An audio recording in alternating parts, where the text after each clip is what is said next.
Okay students, today we will continue our lecture. और यहाँ पे आज हम एग्जांपल 2.3 को देखते हैं कि इसमें आपने क्या करना है। लास्ट लेक्चर में we have learned the basic definitions and also we solved example 2.2। और उसमें हमने क्या किया था एग्जांपल 2.2 में, उसमें हमने फ्रीक्वेंसी डिस्ट्रीब्यूशन फाइंड किया था, जिसमें डेटा हमें गिवन था और वो जो अनग्रुप डेटा था उसको हमने ग्रुप फॉर्म में लिखा। उसके लिए हमने टेबल ड्रॉ किया जिसमें क्लास वेट्स हमने लिखे थे, क्लास बाउंड्रीज हमने बनाई थी, एंट्रीज को लिखा था, टैली मार्क्स हमने लगाए थे, मिड पॉइंट्स हमने निकालना सीखा और फिर हमने फ्रीक्वेंसी जो है उसके कॉरस्पॉन्डिंग जो हमारे पास क्लास इंटरवल थे वो हमने फाइंड आउट की थी। Example 2.3, as you can see on your screen, the data is given again. Given below are the mean annual death rates per thousands at ages 20 to 65. हमें जो death rate है जो as 20 से लेके 65 तक 1000 जो पर्सन है उनका वो दे दिया गया है in each of 88 occupational groups. अब हमने करना क्या है, construct a group frequency distribution. उसी तरह से हमने टेबल ड्रॉ करना है। इस डेटा को अगर आप देखें, this data is for 1 decimal. आप देखें सब वैल्यूज के बाद डेसिमल के बाद एक वैल्यू हमारे पास आ रही है, जैसे 7.5, 8.2, 6.2 एंड सो ऑन।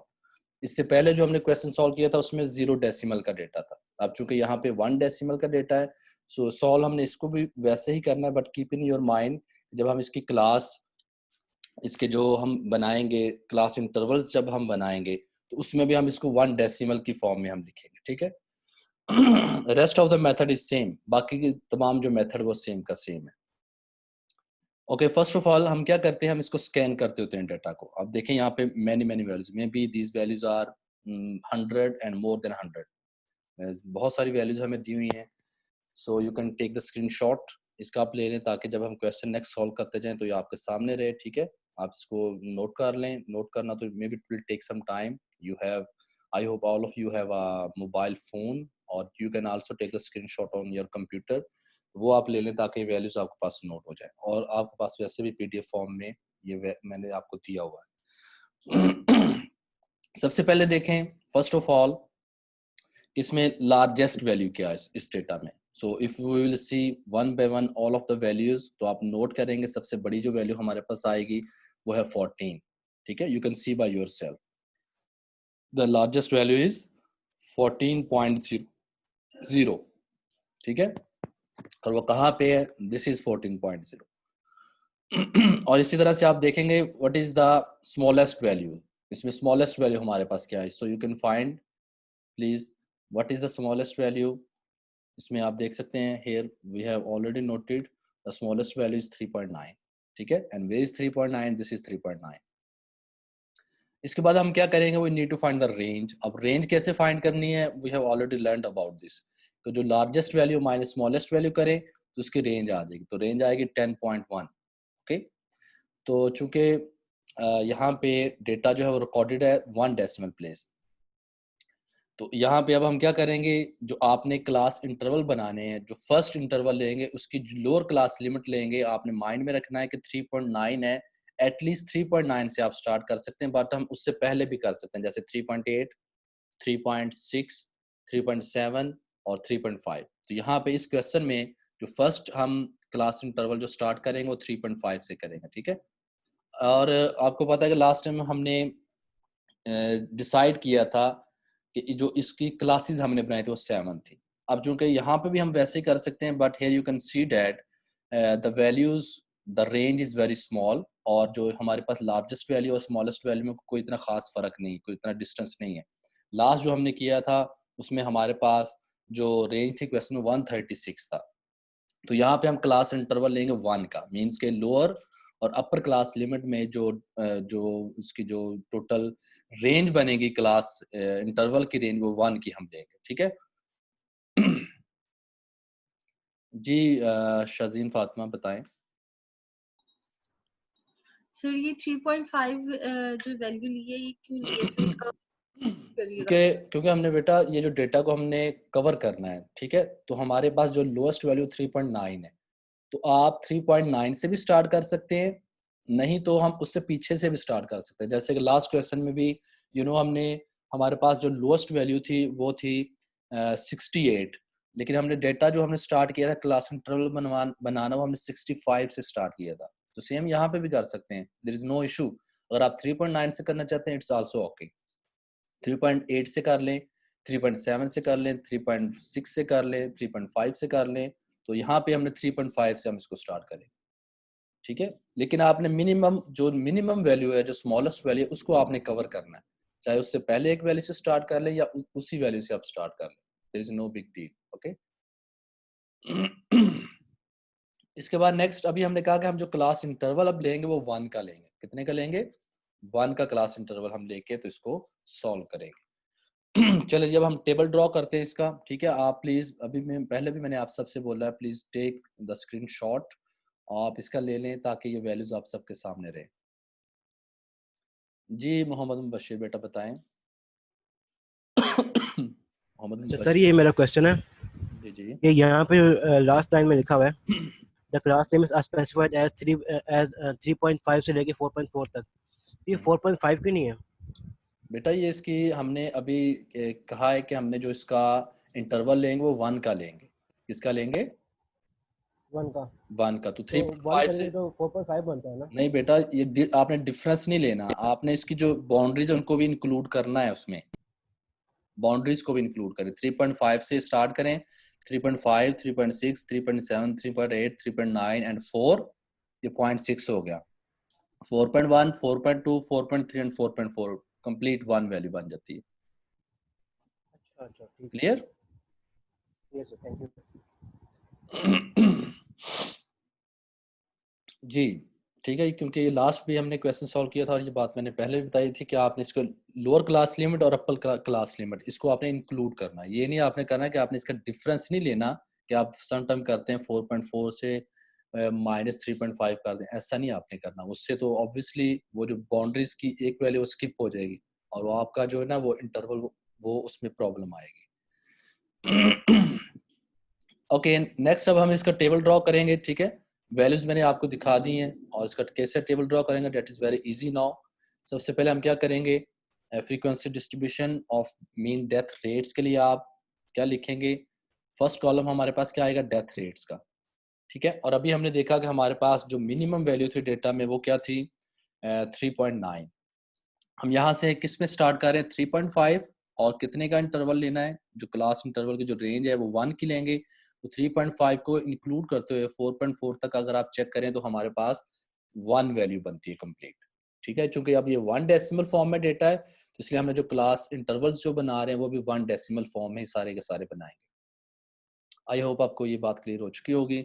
सिमिलरली अब देखें फर्स्ट जो क्लास हमारे पास है, जो क्लास बनती है वो 3.5 से 4.4 है। तो नेक्स्ट सेकंड क्या बनेगी? 4.5 टू 5.4। ये भी 1 का हम इंटरवल ले रहे हैं, क्लास इंटरवल 1 का, ठीक है। इनमें भी जो आएगा एंड सो ऑन, जितनी भी आपने ये क्लासेस बनाते जाएंगे। अब इसमें लिमिटेशन नहीं है कि कितनी लेनी है, हमने जस्ट ये माइंड में रखना है कि इसका क्लास इंटरवल के जो हमारे पास जो क्लास इंटरवल है वो 1 का हो और हमने कवर करना है अपनी जो लार्जेस्ट वैल्यू थी। अब लार्जेस्ट वैल्यू को जब उसने कवर करते करते चलता गया तो जो लार्जेस्ट वैल्यू कहाँ पे जाकर कवर हुई? 14.4। और चूंकि अभी हमने देखा तो लार्जेस्ट वैल्यू जो डेटा के अंदर थी वो थी 14, ठीक है। तो 14.4 उसको कवर कर जाता है। आई होप आपको ये बात क्लियर हो चुकी होगी। नेक्स्ट अब हमने क्या करना है? No we need to find class boundaries भी हम सीख लेते हैं फिर से दोबारा यहाँ पे आपकी वो रिवीजन भी हो जाएगी, how to find class boundaries, ठीक है। तो क्लास बाउंड्रीज बताएगा आप में से किस तरह से हम फाइंड करेंगे। लास्ट लेक्चर में मैंने आप सबको बताया था how to find the class boundaries. अब इस केस में 1 डेसिमल फॉर्म में हम कैसे क्लास बाउंड्रीज फाइंड आउट करें? जी anyone please raise your hand, how to find the class boundaries.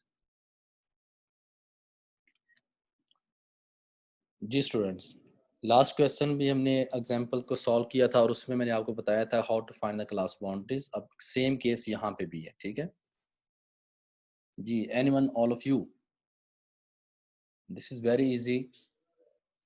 अच्छा चलें मैं अब बताता हूँ आपको how to find the class boundaries. इसमें क्या करेंगे, जो कोई सी भी दो आप क्लासेस ले लें, हम इसमें फर्स्ट और सेकंड लेंगे, ठीक है।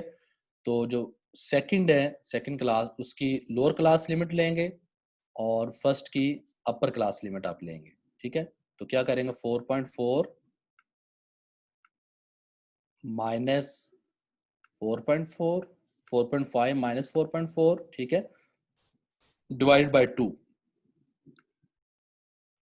तो जब आप ये करेंगे तो आपके पास क्या आएगा, you can easily check, 0.1 divide by 2 आपके पास आएगा, 0.1 डिवाइडेड बाय 2 आएगा। और अगर आप इसको 2 से डिवाइड कर दें, ठीक है, 2 से डिवाइड करें तो क्या आएगा आपके पास, 0.05, 0.05। तो इसकी जो यहाँ पे जो वैल्यू हम जो है, जैसे लास्ट भी हमने किया था, प्लस और माइनस करेंगे 0.05। लास्ट केस में आपको पता होगा उसमें 0 डेसिमल का डेटा था, तो 0.5 को हमने प्लस और माइनस किया था। क्योंकि ये 1 डेसिमल का डेटा है, इसलिए यहाँ पे जो हमने क्लास बाउंड्रीज निकालनी है उसके लिए 0.05 को जो लोअर क्लास लिमिट में से माइनस करते जाएंगे और अपर क्लास लिमिट में वो प्लस करते जाएंगे। क्लियर? तो करें, 3.5 में से 0.05 माइनस करेंगे तो 3.45 रह जाएगा, 4.4 में 0.05 ऐड करेंगे तो 4.45 हो जाएगा। सिमिलरली हर लोअर क्लास लिमिट में से 0.05 माइनस करते जाएंगे और अपर क्लास लिमिट में उसको प्लस करते जाएंगे, as you can see here. तो इस तरह से हमारी तमाम के तमाम क्लास बाउंड्रीज बन जाएंगी। आई होप आपको ये बात क्लियर हो चुकी होगी, how to find the class boundaries. और यहाँ पे फिर से आपकी रिवीजन भी होगी कि क्लास बाउंड्रीज किस तरह से हम निकालेंगे और कैसे वो वैल्यू हम लेंगे, ठीक है। This is very easy. Now the next step, after death rates हमने निकाल लिए, जिसके लिए हमने क्लासेस बनाई और 1 का इंटरवल लिया, फिर क्लास बाउंड्रीज हमने बनाई इस टेबल में। नेक्स्ट अब हम क्या करेंगे, या तो एंट्रीज लिखते हैं, you know to write the entries it is a little bit difficult. Tally marks जो है दैट इज वेरी इजी। तो टेली मार्क्स के थ्रू अब हम फ्रीक्वेंसी को फाइंड आउट करेंगे, ठीक है। टेली मार्क्स कैसे लगाते हैं, टेली मार्क्स के लिए we need to check the values 1 by 1। जैसे जो हमारा गिवन क्वेश्चन है ये वाला, इसमें आप देखेंगे वैल्यूज को 1 बाय 1 चेक करेंगे। कैसे 1 बाय 1 चेक करेंगे, फर्स्ट ऑफ ऑल आप देखेंगे 7.5, आप चेक करेंगे 7.5 कहाँ पे आता है। So we can easily see, अब अगर हम 7.5 देखें तो 7.5 यहाँ पे आता है, दिस वन। तो इसमें इस जो हमारे पास जो टेबल है, इसमें एक लाइन आप ड्रॉ कर देंगे, जैसे ये इसने लाइन ड्रॉ की हुई है, ठीक है। अब चूंकि यहाँ पे तो कंप्लीट है टेबल, जैसे फॉर एग्जांपल यहाँ पे हम लिख लेते हैं, एक लाइन ऐसे ड्रॉ कर देंगे इसके इसके करस्पॉन्डिंग। क्लियर? इसी तरह से सेकंड वैल्यू आप देखेंगे, जिस भी क्लास में वो आएगी वो एक और वहां पे भी एक लाइन ड्रॉ कर देंगे एंड सो ऑन। जितनी बार कोई वैल्यू रिपीट होगी उतनी बार इसको ड्रॉ करेंगे। ये नहीं करना कि एक वैल्यू फॉर एग्जांपल अभी 7.5 ही था, 7.5 if it is occurring 3 time, तो 3 टाइम ही आप लाइन को ड्रॉ करेंगे, ठीक है, आपने स्किप नहीं करना उसको। So after marking the tally marks, तो आप क्या करेंगे, इन तमाम इस टेबल को कंप्लीट करने के बाद फिर हम लिखेंगे फ्रीक्वेंसी। फ्रीक्वेंसी कैसे आएगी, इन्हीं टेली मार्क्स को आपने काउंट कर लेना है। जैसे फर्स्ट में कितने टेली मार्क्स हैं, 1, तो 1 आ जाएगा। सेकंड में क्लास में 4 है तो 4 आ जाएगा। थर्ड में जब उसने टेबल कंप्लीट किया तो हमारे पास कितनी वैल्यूज आई, 5, तो 5 आ जाएगा, एंड सो ऑन। इसी तरह से ये तमाम की तमाम वैल्यूज आप लिखते जाएंगे फ्रीक्वेंसी के कॉलम में। तो एट द एंड ये इनका सम होता है, this is the sum of all of these values. ये जितनी भी वैल्यूज हैं यहाँ से यहाँ तक, उन सबको सम करके लिखते हैं। This is, you can say that, और we will denote it usually with summation. और इसको फ्रीक्वेंसी को हम f लिख लेते हैं, small f। So we can also say that this is summation f, और सम टाइम इसको n भी लिखा जाता है, ठीक है। सो ये सम होता है, जितनी भी वैल्यूज आपके पास आती हैं उसका सम है। ये 88 क्या है, in fact this 88 is the given number of values जो हमें क्वेश्चन में गिवन था ना। अगर आप उनको भी काउंट करें, ये जितनी भी वैल्यूज थी, all of these values, these are 88। तो इनफैक्ट ये जो हमने फ्रीक्वेंसी निकाली, इसमें हमने डेटा को क्या किया, ग्रुप फॉर्म में लिखा है, ठीक है, उसको अरेंज कर दिया है। पहले अनग्रुप फॉर्म में था, अब हमारे पास डेटा जो है वो ग्रुप फॉर्म में आ चुका है। और यहाँ से हम इजीली देख सकते हैं ऑल ऑफ दीज वैल्यूज कि इनकी वैल्यूज की कैसे इनकी फ्रीक्वेंसी आ सकती है, ठीक है। इस क्वेश्चन में यही था कि हमने फ्रीक्वेंसी को फाइंड आउट करना था। जी students, any question regarding to this question? अगर कोई क्वेश्चन है तो you can ask me, otherwise we will move forward.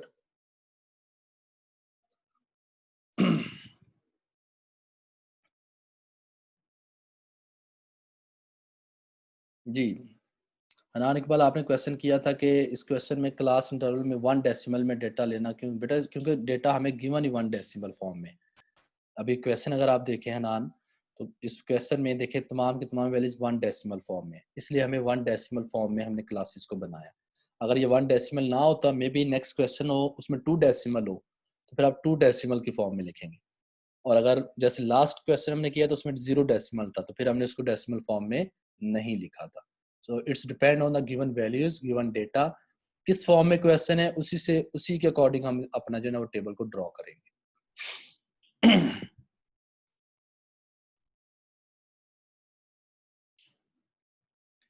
जी मुबशिर बेटा, आप बताएं क्या कहते हैं। सर अभी यहाँ पे तो डाटा सारा यूनिफॉर्म है, जैसा 1 डेसिमल प्लेस तक है। अगर डाटा अनयूनिफॉर्म हो, नॉन यूनिफॉर्म मतलब कुछ डाटा इसका 1 डेसिमल प्लेस तक हो, कुछ 2 तक हो, कुछ 3 तक हो, उसके लिए हम क्या करेंगे फिर? उसके लिए फिर आप ये कर लेना, फर्ज करें कि अगर तो हमने देखना कि मैक्सिमम डेटा कहाँ तक, अगर 2 डेसिमल के फॉर्म में तो हम we can also write 0.00, point लगा के तो 00 के फॉर्म में भी हम उसको लिख सकते हैं, ठीक है। लेकिन सही। आई होप सो कि आपको क्वेश्चन इसी तरह से आपको दिए जाएंगे कि जिसमें ऑल द डेटा इज में बी 1 डेसिमल और 0 डेसिमल और 2 डेसिमल के फॉर्म में देंगे, ठीक है। ठीक है सर।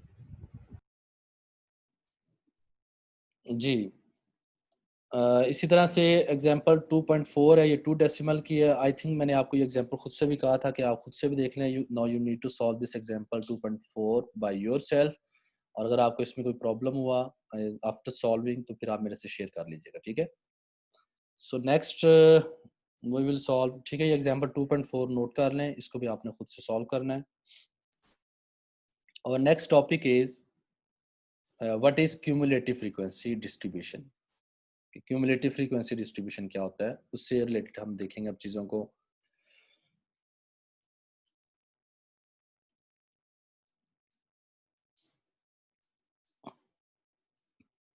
जी मैं स्क्रीन को थोड़ा सा आपके लिए जूम किया था so you can see it easily.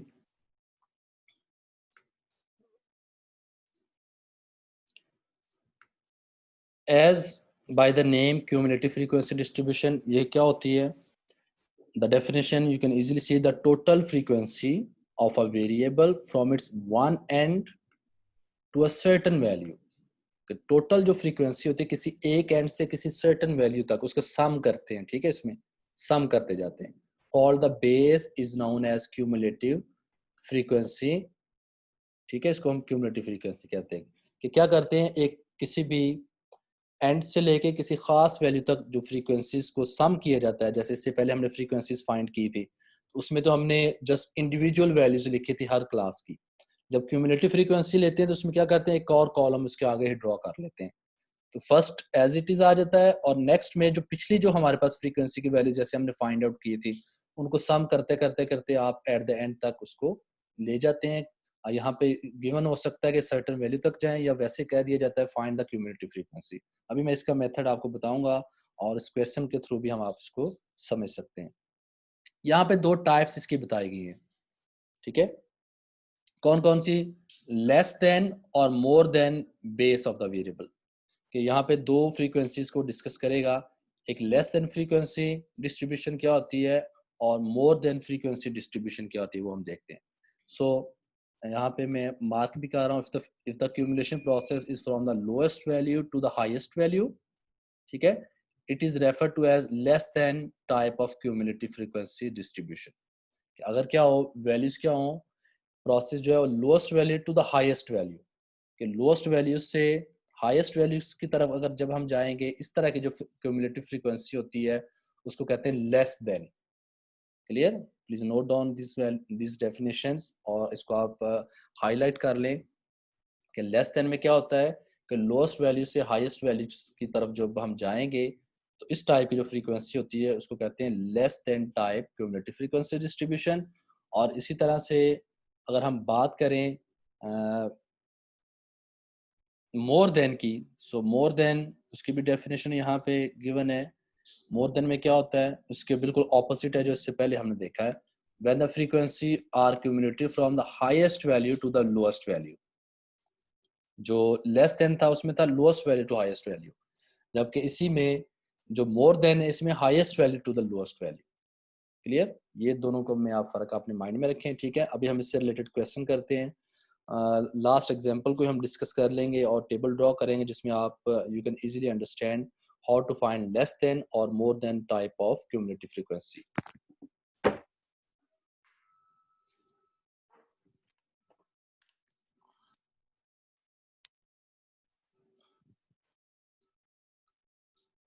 So now example 2.6 as you can see on your screen.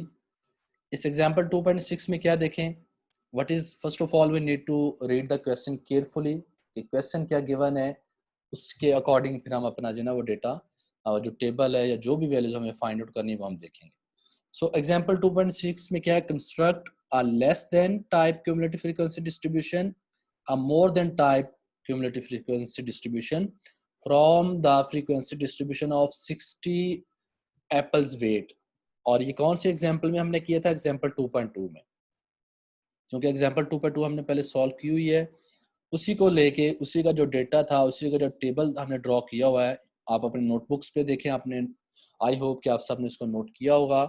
वहाँ पे हमने एक टेबल ड्रॉ किया था और मैं आपको दोबारा से यहाँ पे दिखा भी दूंगा वन मोर टाइम कि हमने वहाँ पे जो फ्रीक्वेंसी का जो टेबल ड्रॉ किया था उसको हम किस तरह से लेस देन टाइप में और मोर देन टाइप में किस तरह से हम क्यूमुलेटिव फ्रीक्वेंसी हम फाइंड आउट करेंगे, ठीक है।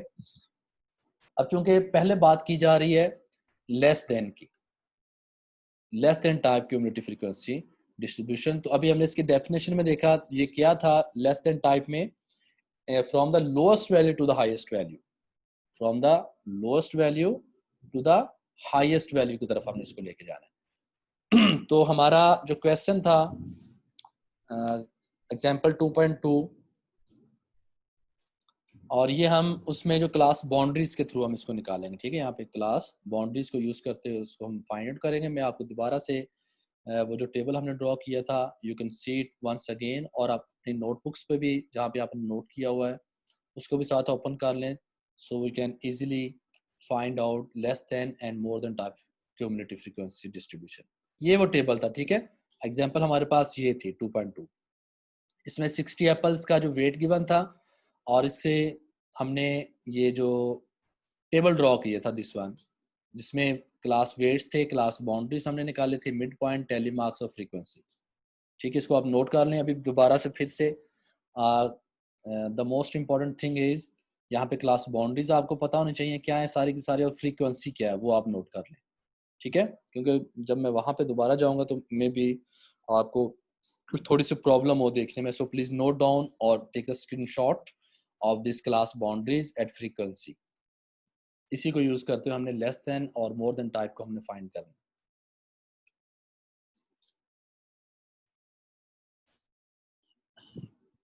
और मैं आपको टाइम दे रहा हूँ, अगर आप वैसे नोट करना चाहते हैं तो क्लास बाउंड्रीज को नोट कर लें और फ्रीक्वेंसी को आप नोट कर लें ताकि हम अपना क्वेश्चन जो है इसको कंप्लीट कर पाए।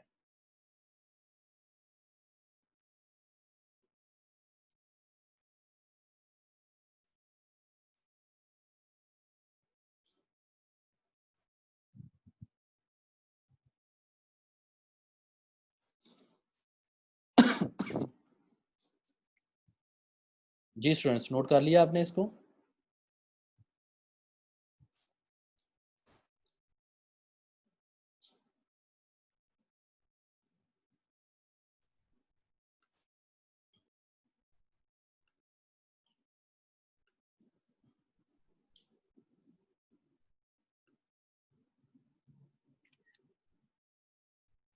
जी दिल पजीर आबद, वेरी गुड, ठीक है शाबाश, ठीक है। अगर आपने नोट कर लिया तो अब हम इस टेबल को कंप्लीट करते हैं। वो जो क्वेश्चन था हमारा दिस वन, ठीक है। अभी आपने क्लास बाउंड्रीज को नोट कर लिया, ठीक है। अब हमने फर्स्ट इसका जो पार्ट है वो है less than type cumulative frequency. तो लेस देन टाइप में देखें आपने जो सबसे lowest value to highest value की तरफ हम जाएंगे, ठीक है।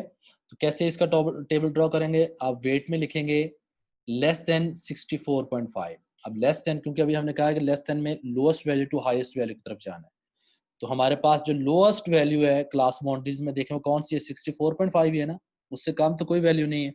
ठीक है, नेक्स्ट आप क्या करेंगे, फिर सेकंड जो हमारे पास जो लिमिट है अपर क्लास लिमिट में और लोअर क्लास में दोनों में जो आ रही है वो 84.5, नेक्स्ट आ रही है 104.5, 124.5, 144.5 and so on up to आपने हाईएस्ट वैल्यू जो हमारी क्लास बाउंड्रीज में है वहां तक आप इसको लेके जाएंगे। ठीक है, दिस इज वेरी इजी कि आपने जो क्लास बाउंड्रीज बनाई थी इस क्वेश्चन में उन्हीं की आपने जो सबसे लोएस्ट वैल्यू है वहां से स्टार्ट करना है और साथ आपने ये भी लिखना है लेस देन, क्योंकि लेस देन क्यूमुलेटिव फ्रीक्वेंसी हम फाइंड कर रहे हैं। So with all of these values we need to write less than and so on, less than 204.5। अब आप क्या करें, वो जो टेबल हमने ड्रॉ किया था, जो भी आपने नोट किया क्लास बाउंड्री फ्रीक्वेंसी में, देखें कि लेस देन 64.5 में क्या हमारे पास कोई फ्रीक्वेंसी की वैल्यू है, check it. Less than mean कि 64.5 से कम कोई वैल्यू हमारे पास है डेटा में, हमारे पास कोई वैल्यू नहीं है डेटा में, क्योंकि हमारा डेटा ही कहाँ से स्टार्ट हो रहा था, लोएस्ट वैल्यू क्या थी उसमें, as you know 68। It's mean कि 64.5 से लेस देन तो हमारे पास कुछ भी नहीं है, तो उसकी जगह पे हम फिर क्या लिख देंगे, 0। आई होप आप सबको ये बात क्लियर हो चुकी होगी। ठीक है, नेक्स्ट आप देखें लेस देन 84.5, वो जो क्लास बाउंड्रीज थी लेस देन, तो हमारे पास जो फर्स्ट इंटरवल है वो है 64.5 टू 84.5, तो यहाँ तक 84.5 से लेस देन जो हमारे पास वैल्यू टेबल में वो है 9, तो आप यहाँ पे 9 लिख दें। ठीक है, 0 + 9 भी हो सकता है, ये भी आप क्योंकि क्यूमुलेटिव हम कर रहे हैं तो लास्ट 0 था तो हमारे पास वहाँ पे 9 था, 0 + 9 = ये 9 ही आएगा, क्योंकि हमने क्यूमुलेटिव कर रहे हैं तो प्रीवियस जो हमारे पास फ्रीक्वेंसी उसको भी हमने साथ से ऐड करना, तो 0 और 9 वो टेबल से हमने लिया, 0 + 9 = 9 ही आ जाएगा।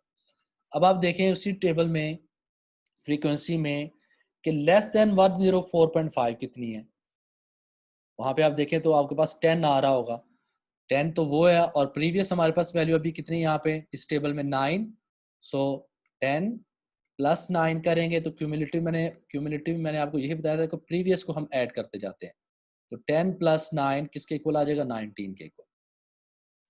This is very easy. और इसी तरह से जब आप नेक्स्ट देखेंगे लेस देन 124.5, तो वो है हमारे पास 17, तो 17 में 19 प्लस कर दें। ठीक है, 17 में 17 उस फ्रीक्वेंसी टेबल से हमारे पास आ रहा है और प्रीवियस हमारे पास जो वैल्यू वो 19 है यहाँ पे, तो 19 को ऐड करेंगे तो आपके पास क्या आ जाएगा, 36 आ जाएगा एंड सो ऑन। आप इसी तरह से ये सारे का सारा टेबल कंप्लीट करेंगे तो आपके पास जो लास्ट पे वैल्यू आएगी वो वही आएगी जो हमारे पास वहां पे सम ऑफ फ्रीक्वेंसीज होगा।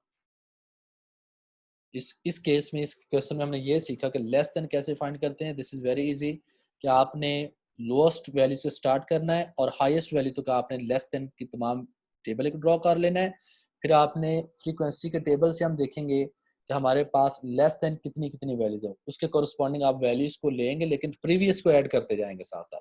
पिछली जो वैल्यू हमारे पास इसी टेबल में आएंगी उनको हम ऐड करके फिर हम नेक्स्ट लिखते जाएंगे, तो इस तरह से हमारे पास ये सारे का सारा टेबल जो वो कंप्लीट हो जाएगा। जी any question?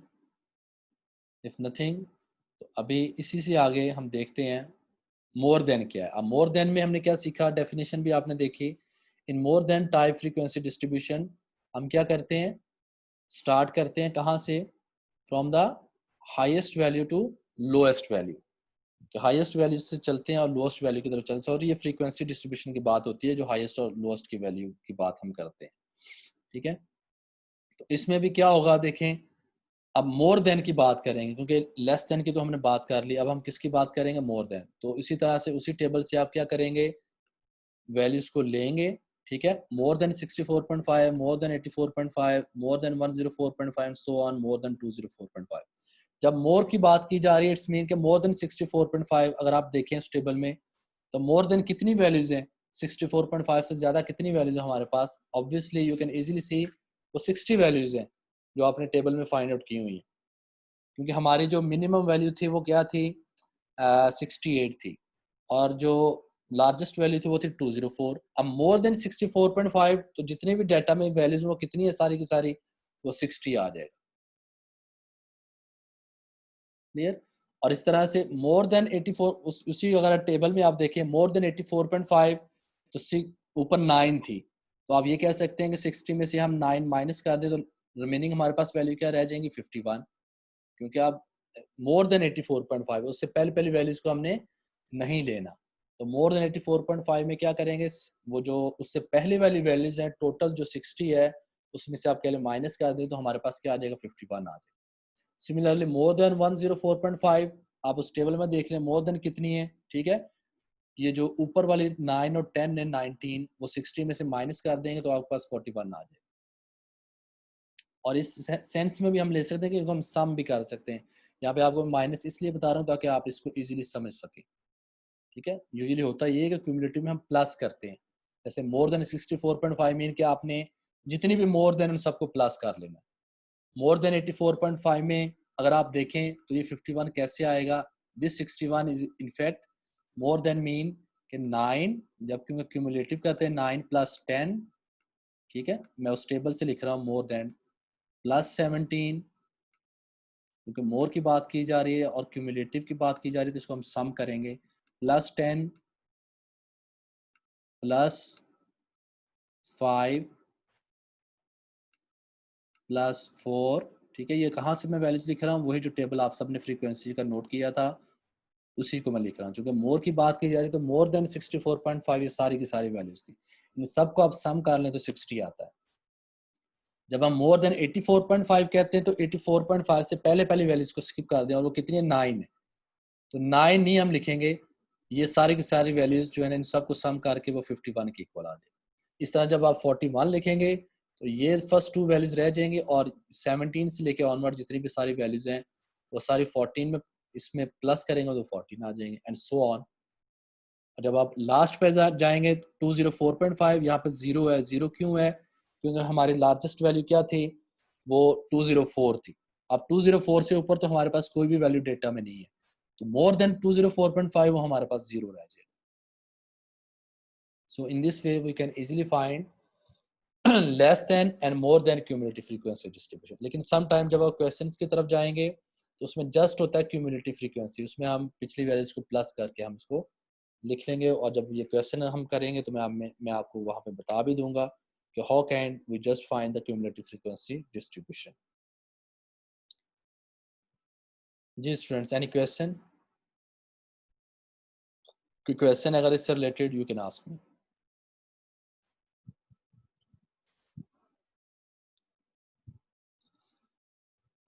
Okay, next our topic is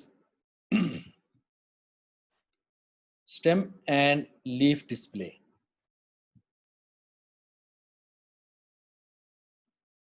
ये किस लिए हम यूज करते हैं stem and leaf display? पहले तो हम ये देखते हैं कि why we use this stem and leaf display.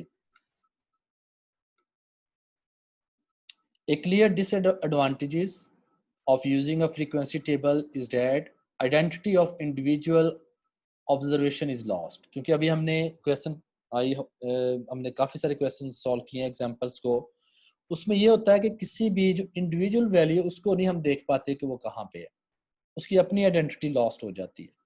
जब हम ग्रुप करते हैं डेटा को ग्रुप की फॉर्म में लिखते हैं तो क्या होता है कि जो इंडिविजुअल वैल्यूज होती हैं उनकी इंडिविजुअल आइडेंटिटी वो लॉस्ट हो जाती है, उसका हमें नहीं पता होता कि वो कहाँ पे है। तो इस प्रॉब्लम को और इस चीज़ को ओवरकम करने के लिए 1977 में जॉन ने फिर एक मेथड इंट्रोड्यूस कराया था that is known as stem and leaf display. इसमें क्या करते हैं, कोई भी वैल्यूज को डिवाइड करते हैं स्टेम एंड लीफ की फॉर्म में, ठीक है। इसके लिए भी एक टेबल ड्रॉ करते हैं दैट इज वेरी इजी कि कोई भी जो वैल्यू होती है उसको दो हिस्सों में डिवाइड कर दिया जाता है। जो इसमें जो लीडिंग वैल्यू होती है हमारे पास उसको हम कहते हैं स्टेम, और जो हमारे पास जो ट्रेलिंग वैल्यू होती है, ट्रेलिंग डिजिट्स होते हैं, उनको हम कहते हैं लीफ। फॉर एग्जांपल, ये एग्जांपल से आपको समझ आएगी बात की किस तरह से हम करते हैं। फॉर एग्जांपल हमारे पास 243 है कोई वैल्यू है और हमने इसको स्टेम एंड लीफ डिस्प्ले की फॉर्म में लिखना है, तो उसके लिए क्या करेंगे, यूजुअली हम लिखते हैं लीडिंग डिजिट टेबल जब हम ड्रॉ करते हैं लीडिंग डिजिट, और इसी तरह से एक में हम लिखते हैं ट्रेलिंग डिजिट्स। लीडिंग डिजिट्स क्या होता है, जैसे 243 है तो 243 में 243, तो इट्स अप टू यू कि आपने लीडिंग डिजिट्स 1 लेना है या 2 लेना है, बोथ इज ओके, ठीक है। और समटाइम ये डिपेंड करता है डेटा के ऊपर भी, लेकिन चूंकि हम यहाँ पे 243 ले रहे हैं तो यहाँ पे देयर आर 2 चॉइसेस। यहाँ चूंकि आप सामने भी देख सकते हैं कि 2 फॉर्म में हम इसका लीडिंग डिजिट ले सकते हैं। Either you take leading digits only 2, अगर हम जस्ट 2 को लेंगे लीडिंग डिजिट तो 2 यहाँ पे आ जाएगा, और जो रिमेनिंग 4 और 3 है वो ट्रेलिंग डिजिट होगा, वो ट्रेलिंग के कॉलम में हमारे पास आ जाएगा। This is in the case when we will take the 1 leading digit, जब हम एक लीडिंग डिजिट लेंगे। But if we will take 2 leading digit, जैसे वही 243 था, 243 एग्जाम्पल वही है हमारे पास 243, अगर हम 2 लीडिंग डिजिट्स लेंगे 2 और 4 को लेंगे लीडिंग डिजिट, तो फिर हमारे पास ट्रेलिंग क्या रह जाएगा, just 3। So in second column second table you can see leading digit is 24 और ट्रेलिंग डिजिट आ जाएगा 3। So this is very easy way to display the data, और यहाँ से जो उसकी आइडेंटिटी होती है डेटा की वो भी हम इजीली फाइंड आउट कर लेते हैं कि कौन सा डेटा कौन सी वाली कहाँ पे मौजूद है। अभी हम क्वेश्चन सॉल्व करते हैं और इससे आपको फर्दर क्लियर हो जाएगा कि किस तरह से हम स्टेम एंड लीफ डिस्प्ले जो है उसको एक टेबल की प्रॉपर टेबल की फॉर्म में, जब हमारे पास अनग्रुप डेटा गिवन हो तो किस तरह से हम उसको कंस्ट्रक्ट कर सकते हैं। For example we have example 2.7. Please read this example by yourself first of all कि क्या गिवन है और हमने क्या फाइंड करना है। जी ऑल ऑफ यू देखें कि क्या गिवन है और क्या हमने फाइंड आउट करना है।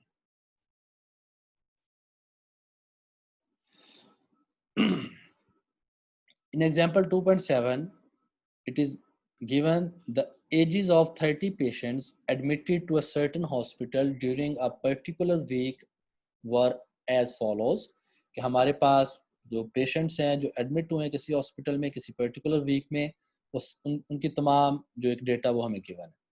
Construct a stem and leaf display from the data and list in the data in an array, कि आपने सबसे पहले तो उसको क्या करना है, स्टेम और लीफ के डिस्प्ले की फॉर्म में लिखना है, और अरे की फॉर्म में मीन कि आपने इसको उसको असेंडिंग ऑर्डर में आप लिखते हैं कि सबसे पहले लोएस्ट वैल्यू जो बनती है वो लिखें, फिर उससे बड़ी वैल्यू, फिर उससे बड़ी वैल्यू एंड सो ऑन, कि छोटी से बड़ी वैल्यूज की तरफ हम लेके जाएंगे।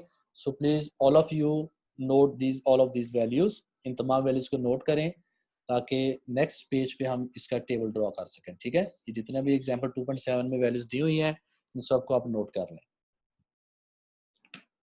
जब नोट कर लें so please tell to me in chat that you have written all of this values.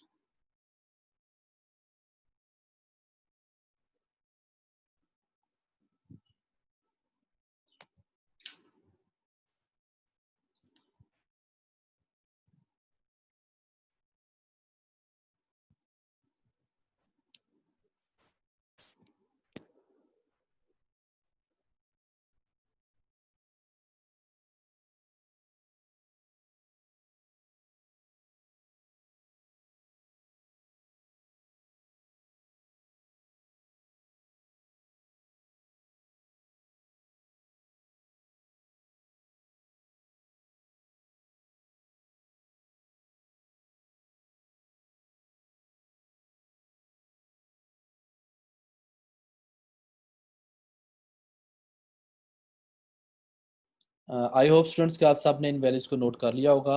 ठीक है, these are just few values. अब हम इसका स्टेम और लीफ डिस्प्ले जो है उसकी फॉर्म में इसको लिखेंगे, और इसको हमने अरे की फॉर्म में भी, चूंकि क्वेश्चन में गिवन है also need to write in the form of array of an array, तो इसको अरे की फॉर्म में भी हम प्रेजेंट करेंगे डेटा को। So on the next page अभी हमने क्या करना है, एक टेबल ड्रॉ करेंगे। ठीक है, और जो आप स्क्रीन पे देख भी सकते हैं we have already drawn the table.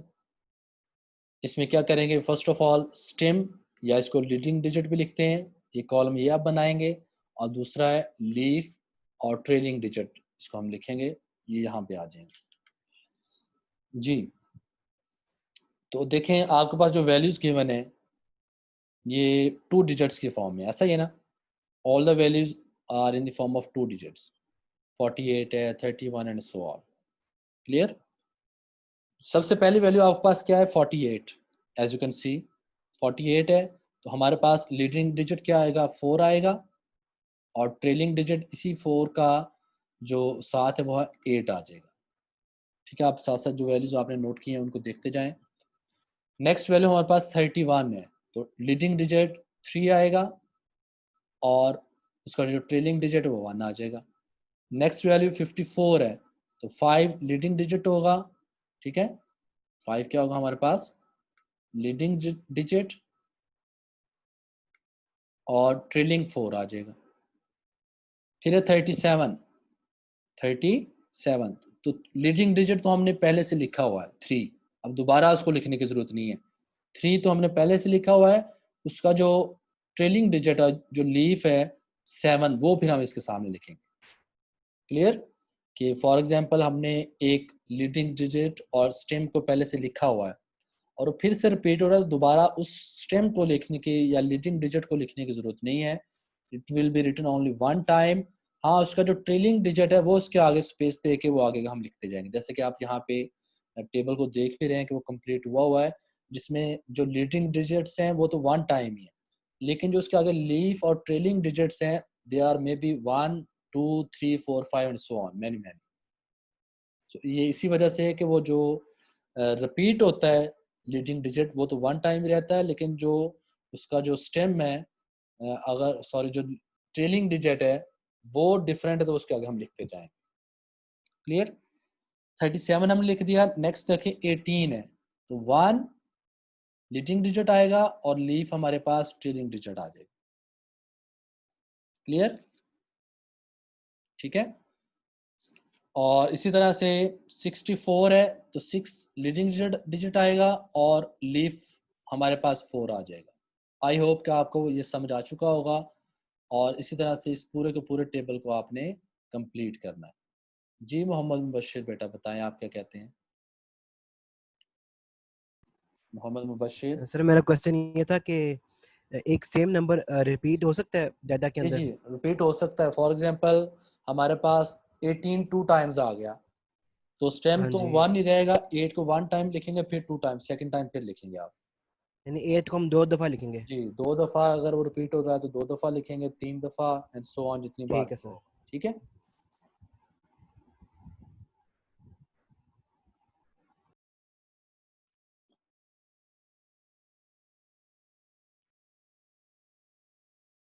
Clear हो गया?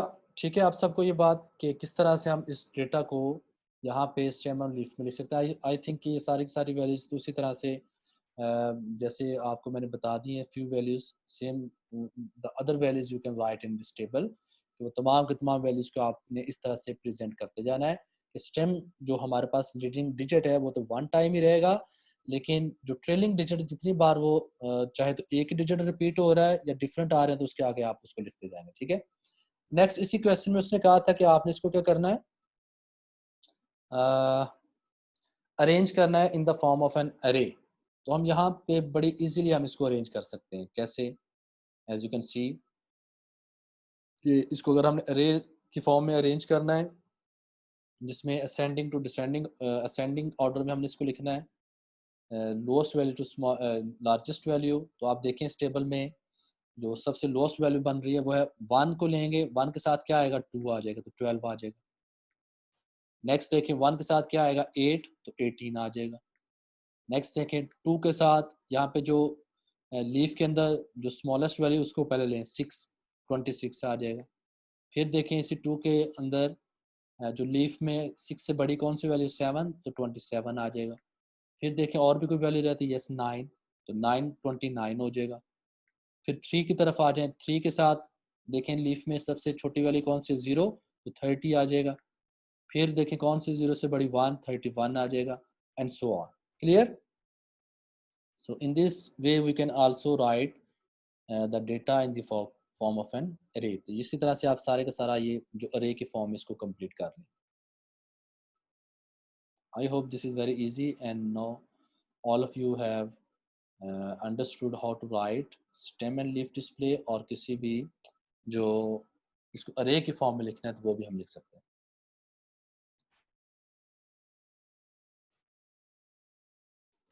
जी हनान इकबाल, मैं आपका क्वेश्चन मेरे ख्याल से क्लियर हो चुका होगा जो आप पूछ रहे हैं, तो इसको अरे की फॉर्म में कैसे लिखना था वो मैंने आपको अभी बता दिया, ठीक है ना हनान इकबाल।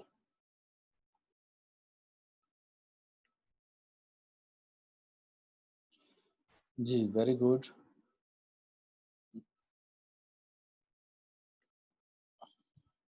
जी मोहम्मद मुबशिर बेटा बताएं।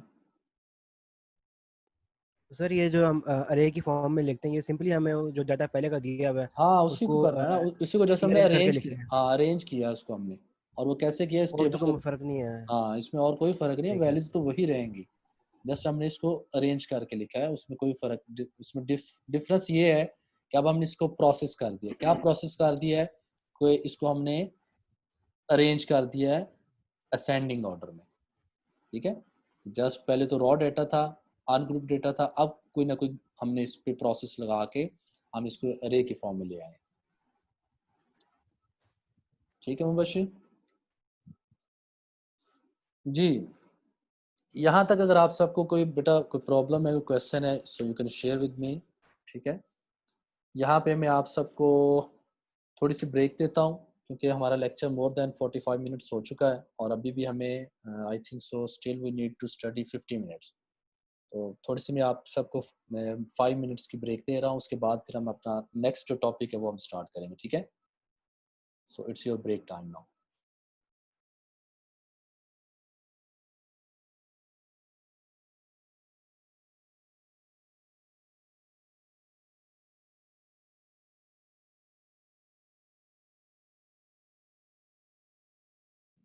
और ब्रेक डजंट मीन कि आप सब ने जाना है, you just it's your rest time कि इसके बाद हम स्टार्ट करते हैं। आप सब ने सेशन के अंदर ही रहना है, इसको लीव नहीं करना किसी ने।